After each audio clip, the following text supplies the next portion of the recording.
Mtakatifu wa Israeli. Unastahili jioni hii ya leo Baba mshindi milele. Ni kwa sababu unatupenda Bwana. Ni kwa sababu kuna mipango mizuri kuhusu maisha yetu Bwana wa majeshi. How we love you Jesus, how we love you Father, how we love you King of all glory. We honor your name, oh God. We honor your name, oh God. We appreciate your love, oh God. We appreciate your blessings, oh God. We appreciate your blessings, Heavenly Father. We appreciate your being, Heavenly Father. Yes, Lord, come down in a mighty way, oh God. Come down in a mighty way, Heavenly Father. Come down in a mighty way, Prince of Peace. Bless us, our Heavenly Father. Talk to us, our Heavenly Father. Remind us your word, oh God. Remind us your goodness, oh God. Remind us your mercies, oh God. Remind us, oh God, your compassionate mercies, oh God, that are new every day, oh dear Lord. We call you our Father, oh God. We call you our Father, dear Lord. We call you our Heavenly Father. Yes, Lord, you are Jehovah Shalom. You are Jehovah Lava this morning, oh God. Heal us, our Heavenly Father. Heal us, King of all glory. Heal our lives, oh dear Lord. Heal our hearts, oh dear Lord. Heal our lives, oh dear Lord. Heal us one more time, oh Heavenly Father. We call you Lord, we call you Lord, we call you Lord. We call you our shepherd this morning, oh God. We call you our shepherd this morning, oh dear Lord. Father, we have come into the house, oh dear Lord, with expectant hearts, oh Heavenly Father. Bless us, oh Heavenly Father. Uphold us, oh Heavenly Father. Uplift us, Almighty Jesus, because you are a good God. You are a good shepherd. You are a gracious Father, oh God. We love you, Jesus. We love you, Father. We give you all the glory and adoration unto thee, oh God. Thank you, Holy Spirit of God. It is in Jesus' name that we pray and we believe. Appreciate the Lord. Appreciate the Lord. Appreciate our Maker because He's a good God. Appreciate this gracious God, because He has said that He will never leave us nor forsake us, and He is not going to withhold any blessing upon our lives. He will never withhold anything for us. Anything that is good for us, He will release it unto us. Bwana Yesu asifiwe. Yes, naomba tukae chini. Praise Him. God bless you so much and thank you. Yes, it is another evening that the Lord has made for us, and we want to rejoice and we want to bless it of thee. Bwana Yesu asifiwe.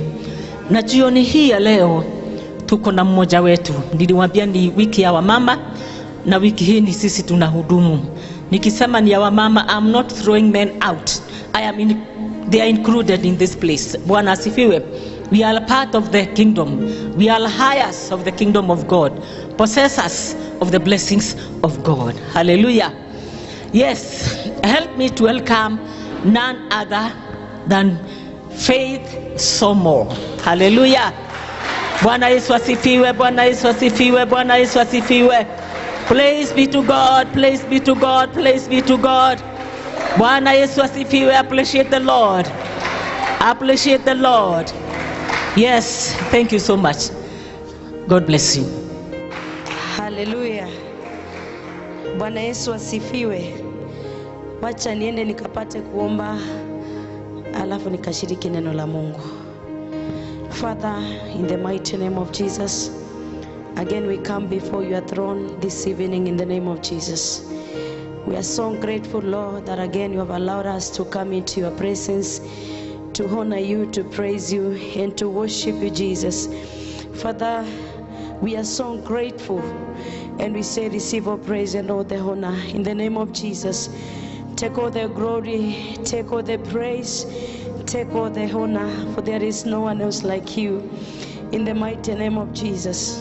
Father, as I stand to share your word this evening, I pray in the name of Jesus that your spirit will take control in the mighty name of Jesus. And as my brother and sister, as they see to hear your word, Lord, I pray in the name of Jesus, give us understanding in the mighty name of Jesus. We give you glory, we give you all the honor. In the mighty name of Jesus Christ we pray. Amen. Bwana Yesu asifiwe. Help me to appreciate our fathers. They are in the house. We have Apostle Ngai in the house.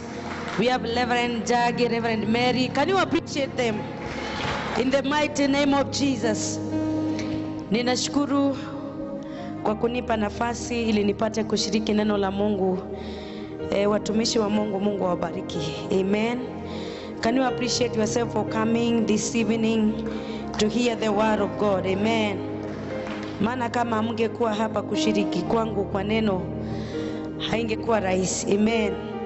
I want to share the word of God from the book of Genesis, from that 7 to 46. That is chapter 37 all the way to 46, but I'm not going to read all those chapters, but I will be sharing some verses from those chapters. And I want the theme of my message this evening is restoration for assured. Bwana Yesu asifiwe. What does the word restoration mean? Restoration means to bring back to a former all original condition. Bwana Yesu asifiwe. The will of God when he created mankind was the man to enjoy the fullness of God. But because of the sin of Adam and Eve, the humankind was not able to enjoy the purpose of creation. Bwana Yesu asifiwe. Mungu alituumba ili tufurahie ndani yake. Lakini kwa sababu ya Adamu na Hawa, baada ya kutenda dhambi katika shamba la Edeni, hayo makusudi ya Mungu hayangetimia kwa mwanadamu. Bwana Yesu asifiwe. And that's why I want to tell you, yes, even if that happened from the Garden of Eden, that God is able to restore what the mankind lost in the Garden of Eden through Jesus Christ. Bwana Yesu asifiwe. Kwamba ndani ya Yesu kuna urejesho. Haijalishi mwanadamu alipoteza nini katika shamba la Edeni, lakini ndani ya Yesu tunapata urejesho. Bwana Yesu asifiwe sana. And you want to see the life of Joseph in the book of Genesis. Kuna mambo mane tunaenda kuyaona Yusufu alipatana nayo katika katika kitabu cha Mwanzo. Bwana Yesu asifiwe sana. Jambo la kwanza ningetaka tuone ni kwamba Joseph was forsaken. Joseph was forsaken. How was Joseph forsaken? The Bible says that when Joseph revealed to his brothers that God had called him to rule over them, they reacted with vicious envy, selling him to slavery in the land of Egypt. Bwana Yesu asifiwe. Daudi amezaliwa na ndugu zake, Joseph amezaliwa na ndugu zake, lakini akaota ndoto. Hakujua ile ndoto halipaswa kuambia kina nani. Bwana Yesu asifiwe sana. Lakini anaita ndugu zake, anawaambia, niliota nikaona kama mumeninamia. Nikarudi tena nikaota kama njua na nyota zinaninamia. Hakujua hiyo ilikuwa ni jambo moja ilikoroga wale ndugu zake, wakapatwa na wivu, wakaona huyu jamaa huyu anataka tumuinamie na ndiye mdogo kwetu, wacha tumuue. Bwana Yesu asifiwe sana. Kile ambacho kilikuwa kinapiganwa katika maisha ya Yusufu ni kile kilikuwa ndani yake. The devil was trying to stop the destiny. He was trying to stop Joseph from going to his destiny. Bwana Yesu asifiwe sana. Of which the case have been happening to many Christians. Shetani anajaribu kuzima ndoto yako, kuzima hatima yako. Anajaribu akuzuie usiende katika hatima yako. Bwana Yesu asifiwe sana. But I want to thank God because of Jesus Christ. Yes, he will try. But if you stand strong in Jesus Christ, the devil will not stop you from going to your destiny. Bwana Yesu asifiwe sana. He will not stop you from achieving the plans of God in your life, no matter what he does. Bwana Yesu asifiwe sana. So far as you remain in Jesus Christ, the devil cannot stop you from going to your destiny. Praise the name of Jesus. Bwana Yesu asifiwe. Joseph was forsaken. Bwana asifiwe. Praise the name of Jesus. Ndugu zake wamemuuza na wakamsahau. Ukisoma katika maandiko unaona walichukua kale kakoti baba yake alikuwa amemshonea, wakamwangilia damu, wakachinja mnyama na wakamwangilia damu. Wakati walienda nyumbani wakamuuliza baba yake, si ni kale kakoti kaule kijana yako? Israeli akaangalia akaona kweli. Jacob akaona hii ni koti ya ule kijana wangu ninayempenda. Wakamwambia tumeipata pale. Kwa hivyo inaonekana ameuawa na wanyama. So he is normal. Jacob aliomboleza sababu ya kifo cha mwanae, lakini alikuwa hai. Walijua kile ambacho walifanya kwa ndugu yao, lakini wakamficha baba yao. Bwana Yesu asifiwe sana. Na baada ya kumuuza, stori ya Josefu ikasaulika. Baba ameomboleza kifo cha mwanae, lakini amesaulika. Bwana Yesu asifiwe sana. Praise the name of Jesus. Ni watu wangapi katika maisha yako umesaulika hata ujilikanangi kama huko? But I want to tell you, so far as you remain in Jesus Christ, Jesus has a wonderful plan for your life. It doesn't matter they have forsaken you, but remain in Jesus Christ. Bwana Yesu asifiwe. He is going to fulfill his promises in your life. Haijalishi muda ni mugani, but remain in the Lord Jesus Christ. His will is going to be prevail in your life in Jesus name. Bwana Yesu asifiwe. Hiyo maandiko tunaipata katika Genesis, ukisoma mstari wa 6. Sijui kama wale wako kwa screen mtaweza kutuwekea Genesis 6:37, 6 to 8. Genesis 37, 6 to 8. Maandiko inasema namna gani? He said to them, listen, this is the dream I had. Tuendelee mbele. We were unbinding sheaves of grain out in the field, when suddenly my sheaf rose and stood upright, while your sheaves gathered around mine and bowed down to it. Here, that is the part of the scripture that is telling about what Joseph was telling his brothers about the dream. Lakini hiyo haijalishi, na maandiko inasema kwa sababu ya hiyo walimchukia zaidi. Bwana Yesu asifiwe sana. Praise the name of Jesus. The second thing is that Joseph was falsely accused. Sababu ya ndoto yake, ndugu zake wamemuuza katika nchi ya Misri. Wamemuuza kama mtumwa. Kwa hivyo sasa ameenda nchi ya Misri si kama mtoto wa Jacob, lakini ameenda nchi ya Misri kama mtumwa, as a slave. Can you imagine vile kwa uchungu ndugu zako wakuuze? Bwana Yesu asifiwe sana. But God was preparing Joseph because of the great office that he was awaiting. That was awaiting him in the land of Egypt. Bwana Yesu asifiwe. Lakini namshukuru Mungu, maana Yosefu alimruhusu Mungu kumfinya. Kama angekuwa kama Wakristo wengine siku ya leo, angesema hiyo imenitosha, angetoka sababu ya kuwa mbita. Lakini Yosefu alivumilia, ameuzwa kama slave katika nchi ya Misri. Bwana Yesu asifiwe sana. Praise the name of Jesus. I want to tell you what, my brother and my sister, hata kama unapitia jambo ngumu, kaa ndani ya Yesu, endelea kuvumilia, maana katika kuvumilia kwako kuna matunda ambayo Mungu atazalisha ndani yako. Praise the name of Jesus. Bwana Yesu asifiwe. Joseph is falsely accused. Ameuzwa, amepelekwa katika nchi ya Misri. Lakini katika nchi ya Misri akaenda kuland kwa one of the officers in the land of Egypt, ambaye alikuwa anaitwa Potiphar. Bwana Yesu asifiwe. Sasa akafanya kazi kama shamba boy, nite house boy, shamba boy, call it. Bwana Yesu asifiwe. Ametoka kuwa the best of the sons of Jacob. Now he is in the land of Egypt as a houseboy, as a slave. Ambapo ukiwa mtumwa hauna chako isipokuwa utende cha mkubwa wako. Bwana Yesu asifiwe sana. Praise the name of Jesus. Lakini maandiko inatuambia Mungu alikuwa pamoja naye. Yes, Joseph was going through all this hardship.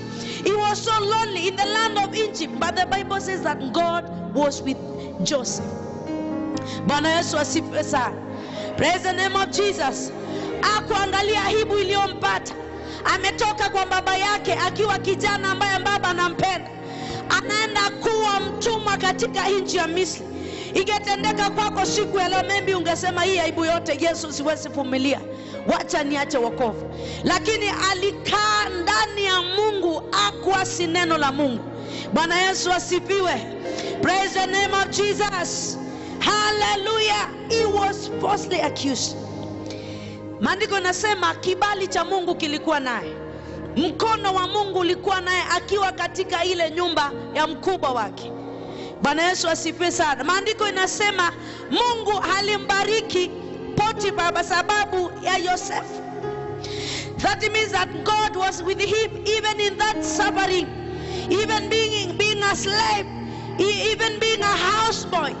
The hand of God was with Joseph. Bwana Yesu asifiwe sana. Maandiko inasema namna gani? Inasema mke wa Potifa akatamani Josefu kutenda dhambi ya usherati naye, lakini Josefu alikataa. Kwa nini Josefu alikataa? He knew the true God. He knew the God of his father. Kama Josefu angemjua Mungu angetenda uzizi. Kama Josefu angemjua Mungu angetenda dhambi. Lakini alimjua Mungu wangu, sitahasi Mungu. Bwana Yesu asifiwe. Nitakaa kulingana na mapenzi ya Mungu wangu. Sitamkosea Mungu wangu, nitasimama imara. And he said no, I will not do that. Bwana Yesu asifiwe. Jambo la kwanza tunaona Josefu anajaribiwa katika kusamehe na kupenda. Hili la pili anajaribiwa katika kutenda dhambi. Hakukubali katika maisha yake kutenda dhambi. Bwana Yesu asifiwe. Na sababu ule mke wa Potifa alikuwa mjanja, akakuja akamwambia bwana wake, hii koti unaiona ni ya Josefu. Alitaka kuninyajizi na wakati nilipiga duru akatoka akakimbia mbio. And that was not true. Hebu leo nikuulize, upelekwe katika jela za Kenya na unajua ulijalifanya hilo njama. Men of Christians today, they will ask God, where are you and why I'm suffering? Lakini nikijaribu kumwangalia Josefu, hakulalamika wala kumuuliza Mungu huko wapi. Bwana Yesu asifiwe. Alikaa ndani ya Mungu na alijua kwamba huyu Mungu hata kama napitia mambo mangumu nitatokea kwa haya. Bwana Yesu asifiwe sana. Praise the name of Jesus. Kwa hivyo akaendelea kukaa kule. Baada ya kupelekwa Kongereza, maandiko inasema kibali cha Mungu, mkono wa Mungu ulikuwa pamoja naye. Bwana Yesu asifiwe. After being falsely accused, he has been taken to prison. Prison hakupelekwa rumande, alipelekwa prison. Prison inamaanisha umehukumiwa na judge na umefungwa either miaka 10 ama miaka 5. Tunaomba kwanza, shetani alitaka kuzima nyota ya Yosefu baada ya kuuzwa na ndugu zake wapi? Katika nchi ya utumwa, katika nchi ya Misri. Walitaka kumrusha kwa shimo. I thank God wakati walimrusha kwa shimo hakuvunjika mahali popote. Wakamtoa kwa ile shimo wakasema wacha tumuuze. Amepelekwa katika gereza kama mfungwa. Lakini maandiko yanasema mkono wa Mungu ulikuwa pamoja naye. Katika kule gerezani akafanywa kiongozi ya wafungwa wenzake. Bwana Yesu asifiwe sana. Praise the name of Jesus. Na sababu mkono wa Mungu ulikuwa pamoja naye, yeye akaendelea kutumika katika kifungo chake. I thank God because of the plans that he had for Joseph. I thank God because of the plans that he has for you today. If you remain in Jesus Christ, if you be still in the Lord Jesus Christ, he is going to reveal his glory in your life. Bwana Yesu asifiwe. Praise the name of Jesus. Bwana asifiwe. Hiyo maandiko tunaiona katika Genesis 39 verse 7 to 21. Bwana Yesu asifiwe sana. Ukisoma ile maandiko mwenye yako na kwa screen unaweza tuwekea Genesis 39:7 to 21. Unaona hiyo story ya vile Joseph aliakusiwa na kupelekwa katika gereza. Bwana Yesu asifiwe sana. Praise the name of Jesus. So now Joseph, he is in prison. He has been forsaken by his brothers. He is being falsely accused by the wife of Potiphar, and that thing that he was forgotten. Now Joseph is in prison. Amefanywa kiongozi wa wafungwa. Najaribu kuangalia alifanywa kiongozi wa wafungwa fulani, sijui walikuwa 10 ama walikuwa wangapi. Lakini akiwa katika gereza, maandiko yanasema mkono wa Mungu ulikuwa pamoja naye. Siku moja asubuhi akapata wafungwa wawili walikuwa wamehuzunika, na anawauliza, kwa nini mmehuzunika? Wanamwambia, bwana, tuliota ndoto, lakini hakuna wa kutafsiri. Bwana Yesu asifiwe. Katika hao jamaa wawili walikuwa wanatumika katika ikulu ya Farao. Kwa hivyo sasa wameota ndoto na wamekosa wa kuwasaidia. Joseph anawaambia, kutafsiri si kwa mwanadamu lakini ni kwa Mungu. Praise the name of Jesus. Na haliweza kutafsiri zile ndoto zao.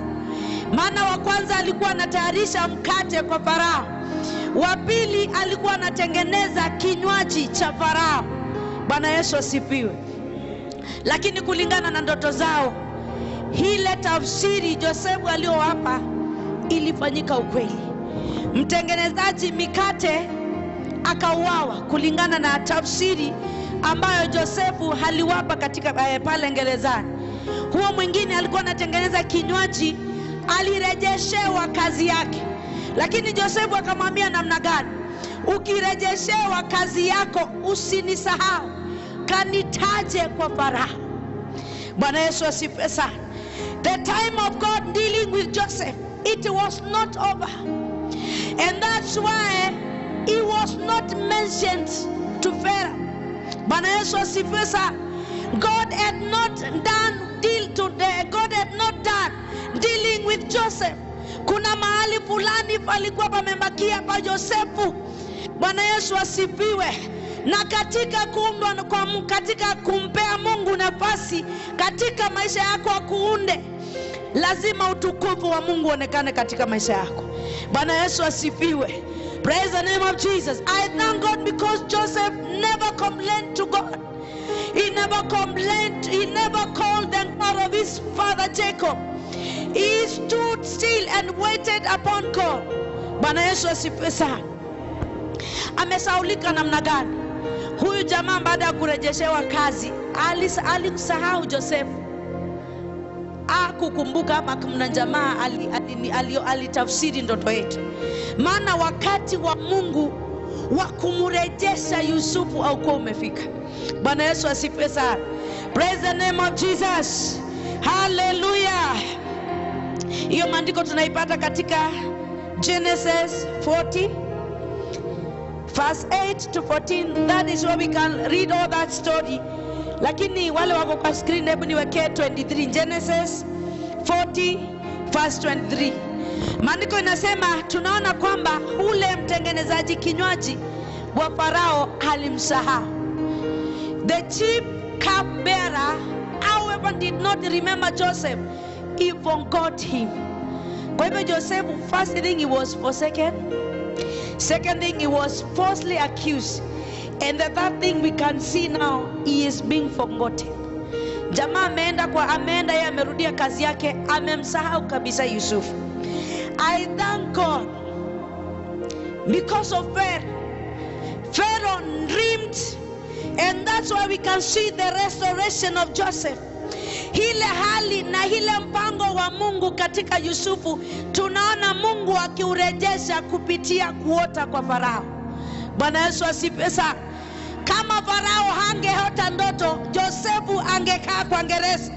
Lakini ninamshukuru Mungu aliye hai, maana Farao aliota ndoto ili Josefu akapate kurejeshewa. Praise the name of Jesus. Bwana Yesu asifiwe. Jambo la nne, Joseph was favored. Praise the name of Jesus. Bwana Yesu asifiwe. God did not forget. However, 2 years later, Pharaoh had a dream. The butler remembered Joseph and told Pharaoh about Joseph. You remember about Joseph interpreted the dream Joseph interpreted the dream of Pharaoh. Bwana Yesu asifiwe sana. Josefu anatafsiri ndoto ya Farao. Kwa hivyo sasa, baada ya kutafsiri ile ndoto ya Farao, akamwambia atafute mtu amweke ili akapate kusimamia kukusanya chakula katika nchi ya Misri. Maana katika ile ndoto kulikuwa na miaka 7 ya njaa na miaka 7 ya utele. Tunaona katika maandiko Farao anasema nini? Anamwambia, anaongea pamoja na viongozi wake, tutampata wapi mwingine ama nani aliye na roho kama huyu aliye na roho wa Mungu? Bwana Yesu asifiwe sana. Praise the name of Jesus Christ. Tunajaribu kuona kwamba Yosefu amesaulika. Josefu amesaulika na ndugu zake. Josefu amewekelewa maneno sio ya kweli. Josefu amesaulika. Bwana Yesu asifiwe sana. Lakini baada ya haya mambo yote, Mungu aliachilia kibali chake kwa Yusufu. Praise the name of Jesus. Ni Wakristo wangapi siku ya leo Mungu anakuwekea mtihani, lakini sababu mtihani unaona ukiwa mgumu, unatoka unaacha njia za Mungu kabla Mungu hajamaliza kukutayarisha. Nataka kukuambia nini dadangu jioni ya leo? Nataka kukuambia nini ndugu yangu jioni ya leo? Pea Mungu nafasi ya kuunde, pea Mungu nafasi ya kutayarisha ili ukawe kile ambacho yeye ametayarisha uwe. Bwana Yesu asifiwe sana. Mwanzoni Yosefu angekataana na mipango ya Mungu.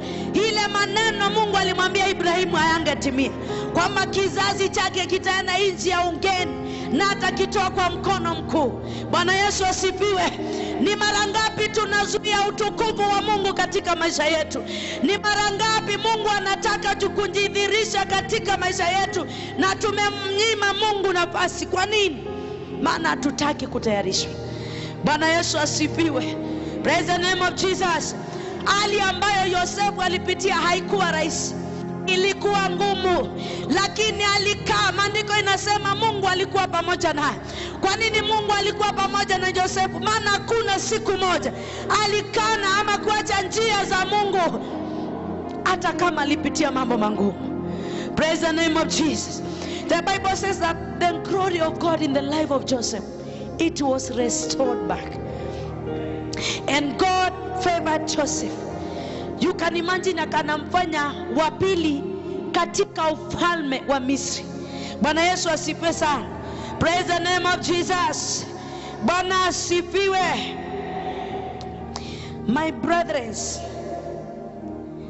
God of Joseph, the Father of our Lord Jesus Christ, He will restore you, and His favor will be upon your life if you wait upon Him. Bwana Yesu asifiwe. Praise the name of Jesus. We have Jesus Christ as our restorer. But if you don't remain in Jesus Christ, the promises of God in your life will never be fulfilled. Bwana Yesu asifiwe sana. Yes, tuko na Yesu ambaye amekuja kama Adamu wa pili baada ya Adamu wa kwanza kutenda dhambi.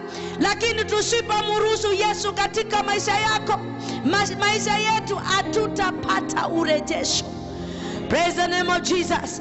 Haijalishi ni nini ambayo umepoteza katika maisha yako. Haijalishi kwa wokovu umeishi miaka ngapi. Haijalishi umengoja kwa muda mgani. But if you wait upon the Lord Jesus, He's going to restore everything in your life. Bwana Yesu asifiwe. We are so many premature Christians. Why do we have premature Christians in the church today? Maana hawataki kutayarishwa. Hawataki kupea Mungu nafasi ya watayarishe. Hawataki kupea Mungu nafasi ya waundaunde. Ukipitishwa kwa moto unainua mkono, unamwambia Baba, hii imekuwa ngumu na kuomba niondolee. And that's why unapata watu wako darasa hile. Mungu akikufanyia mtihani, Usipokubali na uchukue hatua, you are going to remain the same again. That's why we see so many Christians. Unasikia mtu akisema akona 20 years in salvation, akona 30 years in salvation, lakini ako pale pale. Maana Mungu alijaribu kumsaidia achukue hatua katika maisha yake, lakini amemnyima Mungu nafasi. I thank God because of Joseph. The moment he was forsaken by his brethren, Joseph hakumwacha Mungu. Wakati ameakiusiwa, ameenda kwa gereza na uchungu, lakini hakumwacha Mungu.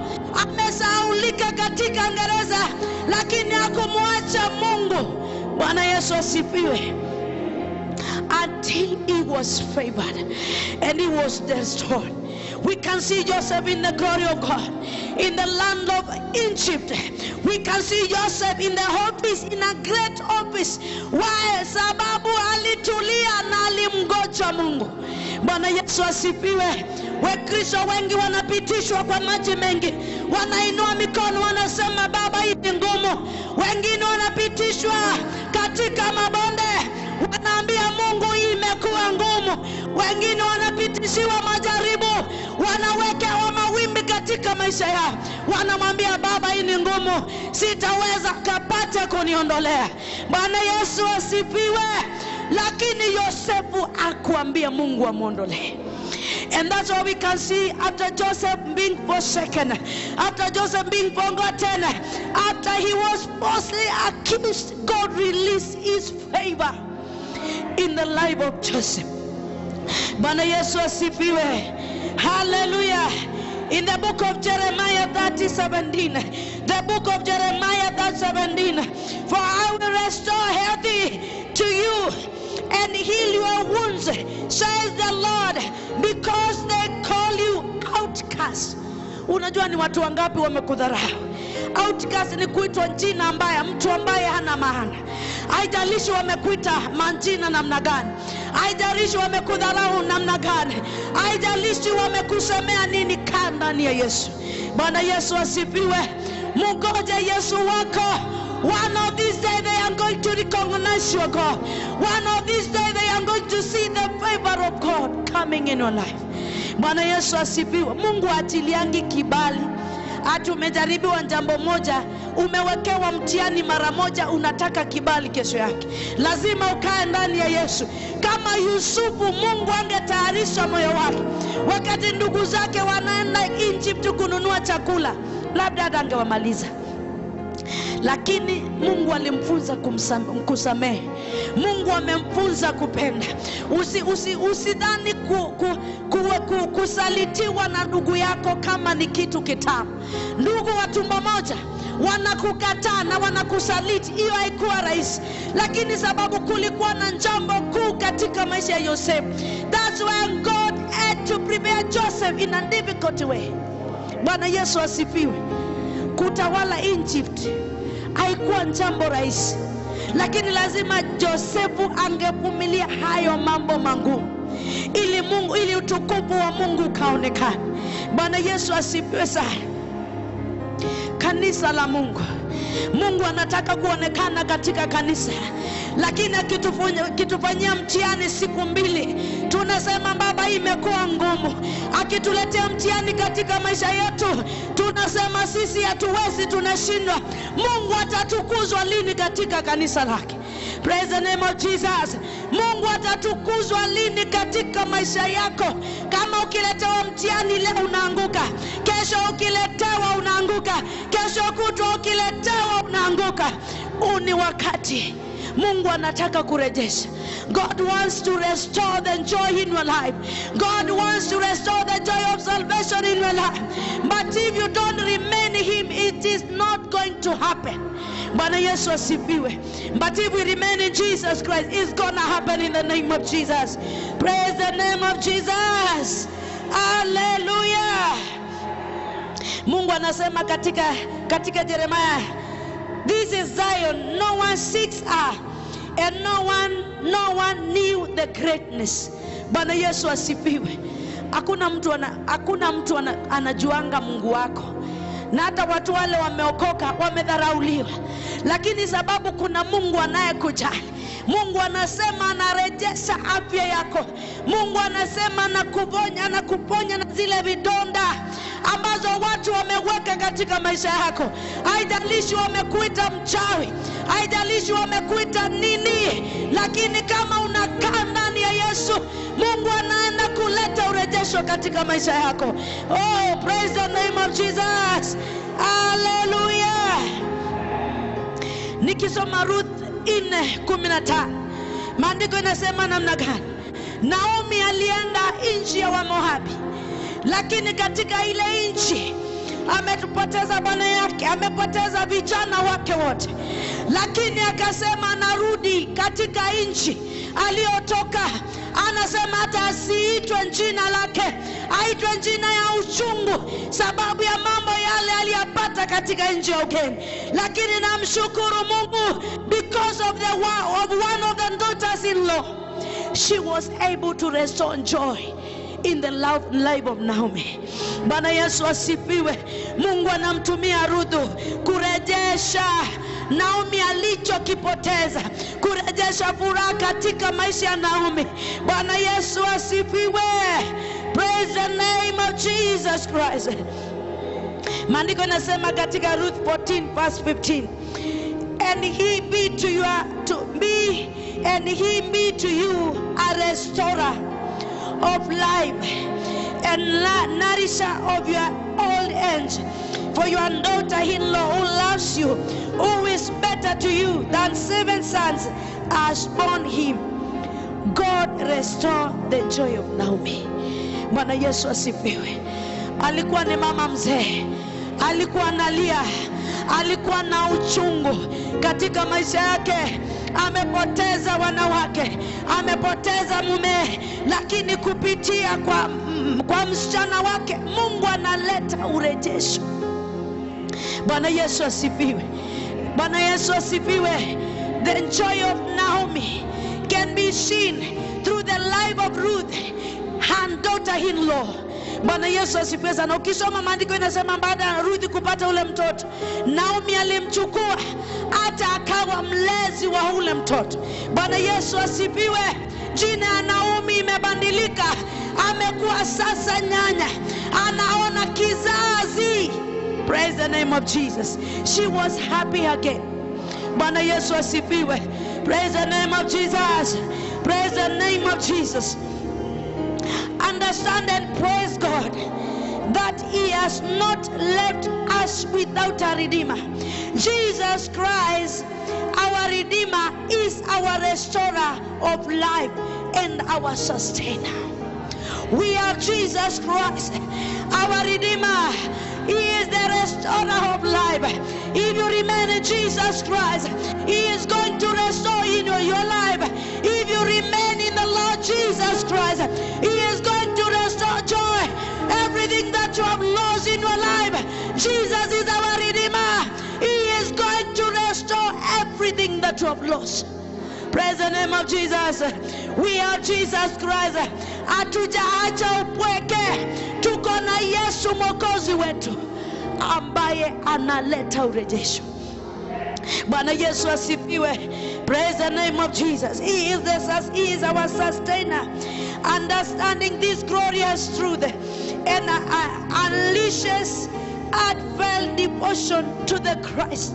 Bwana Yesu asifiwe sana. Praise the name of Jesus. Praise the name of Jesus. Wacheni tukae ndani ya Mungu. Hata kama wakati corona ilikuja biashara iliharibika, hata kama ndoa yako inayumba yumba, kaa ndani ya Yesu. Anaenda kurejesha, anaenda kukurejesha amani, anaenda kukurejesha furaha, anaenda kukurejesha ushindi katika maisha yako.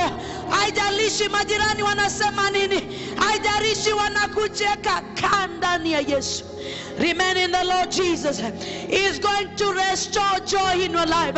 He is going to restore your marriage. He is going to restore your family. He is going to restore your business because He's a good God. Bwana Yesu asifiwe. Praise the name of Jesus. Hallelujah. Josefu alipoteza, lakini tunamwona Mungu anarejesha furaha tena kuwa na ndugu zake. Bwana Yesu asifiwe. Wakati ameuzwa katika nchi ya Misri, hakujua itakuwa namna gani katika maisha yangu, lakini Mungu alijua hatima ya Josefu. Shetani alijaribu kuzima ndoto yake, shetani alijaribu kuzima hatima yake, but he was not able. Do you know why he was not able? Because Joseph never compromised. Many Christians, they have lost their ways into their destiny. Why? Because they have compromised. And that's why you can see kanisa la Mungu inakaa namna hii. This is the time to rise up. This is the time to wake up. Because we have a God who is a restorer. Because we have Jesus Christ who will restore to your life. Stand strong. Stand firm, my brother and my sister. In the mighty name of Jesus. Bwana Yesu asifiwe. Nikienda kumalizia, nataka enda ukasome Job 33:26. Nataka kusoma Lamentation 3 verse 22. Maandiko inasema namna gani?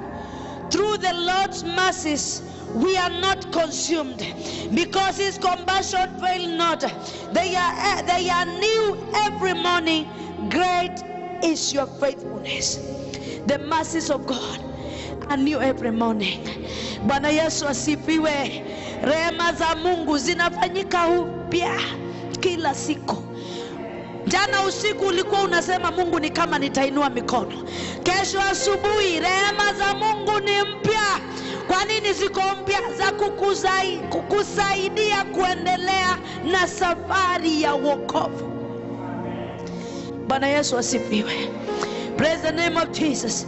I can see the mercies of God in the life of Joseph. Yes, he has been forsaken by his brothers, but because of the mercies of God, he was able to go on with his life. He never committed suicide. He never thought of compromising his salvation. He never thought of ending evil, but because of the mercies of God, Joseph was able to overcome. Bwana Yesu asifiwe sana. Praise the name of Jesus. Yes, we can see so much loneliness in the life of Joseph, but he kept on. He pressed on. Why? Because he knew the God of Jacob is in me. He knew the God of Abraham is in me. He knew the God of Isaac is in my life. It doesn't matter what is happening to my life today, but God is in me. Hallelujah. Praise the name of Jesus. My brother and my sisters, we are the new covenant through Jesus Christ. We are Jesus Christ as our restorer. We are Jesus Christ who is in us. Come on, be strong. Be strong and overcome everything that comes on your way. Bwana Yesu asifiwe. Praise the name of Jesus. Hallelujah. Hallelujah. God was with Joseph and Naomi. Bwana Yesu asifiwe. The God who was with Joseph and the God who was with Naomi is the same God we are with today.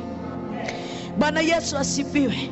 Kama alimrejeshea Naomi furaha yake, kama alimrejeshea Yusufu furaha yake, hata wewe atakurejeshea. Bwana Yesu asifiwe. Praise the name of Jesus. Hallelujah. We serve a God who is so faithful. Mungu aliye mwaminifu. Maandiko yanasema amesema hata tuacha kama watoto yatima jangwani. Kaa ndani ya Mungu. Wapendwa, kaa ndani ya Mungu. Mambo ni mangumu ya kutuondoa, ya kutuzuia kwenda katika hatima yetu, lakini tukikaa ndani ya Mungu, rehema zake ni kuu katika maisha yetu. Bwana Yesu asifiwe. Haleluya. Hata kama unahesabu hasara baada ya kuokoka, hata kama ulitengwa, maana katika jamii zingine ukiokoka unatengwa, usijali. Ndugu wa Yusufu walimtenga, na hata wacha kumtenga walimsahau. Haleluya. Mungu atarejesha furaha katika maisha yako. Mungu atarejesha hiyo amani. Mungu atarejesha hiyo hali ambayo unaona imekuwa ni ngumu, ambayo unasema sasa sasa huyu Yesu nitamwacha. Usiache Yesu. He is going to restore to you. Praise the name of Jesus. Bwana Yesu asifiwe. Bwana asifiwe. Even when we feel overwhelmed, He's a covenant keeping God. He's a covenant keeping God. Aliahidi na Ibrahimu kwamba kizazi chake atakiacha. Ametuahidi kupitia kwa damu ya mwana Yesu Kristo. Sisi tuko katika maangano kupitia kwa damu ya Yesu kwamba hatatuacha, atakuwa pamoja nasi hadi mwisho wa dahari. Jesus Christ is not going to leave you. He is with us until the end of time. Mtu wa kuahidi hatakuacha, atakuwa pamoja nao. Kwa nini ufikirie kumwacha? Bwana Yesu asifiwe. Wakati corona ilikuja, Wakristo wengi waliacha njia za wokovu. They thought that they are alone. They thought like it is like Jesus has left us. Mungu si Mungu. Mungu hatatuacha. Amesema atakuwa pamoja nasi. Bwana Yesu asifiwe. Praise the name of Jesus. Praise the name of Jesus. Baada ya Yosefu kupitia haya mambo magumu, Mungu aliachilia kibali.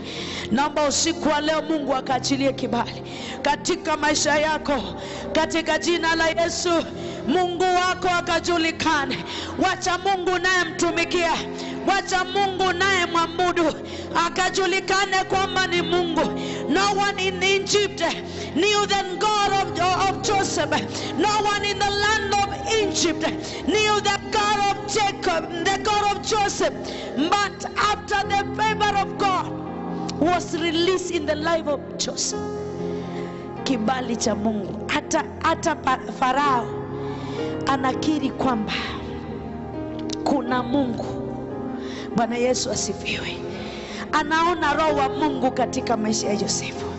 Bwana Yesu asifiwe sana. Praise the name of Jesus Christ.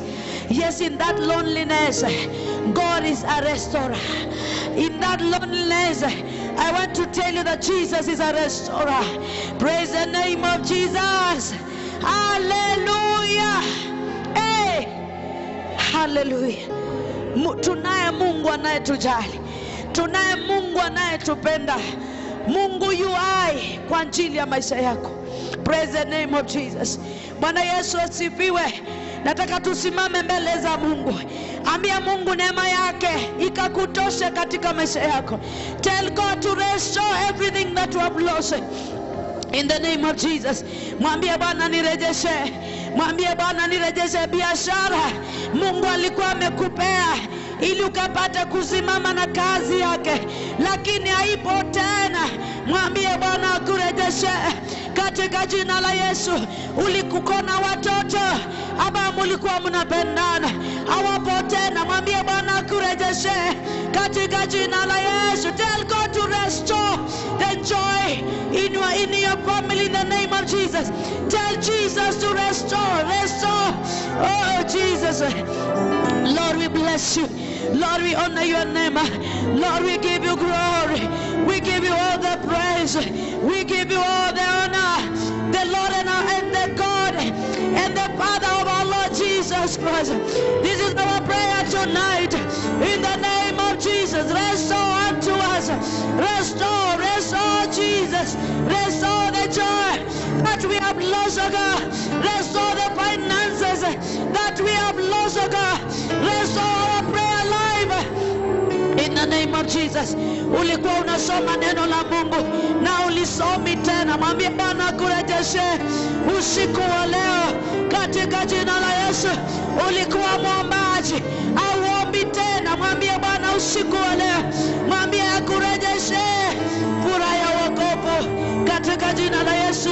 Daudi akamwambia Mungu, restore the joy of salvation in the name of Jesus. And because God is so faithful, He restored the joy of salvation in the life of David.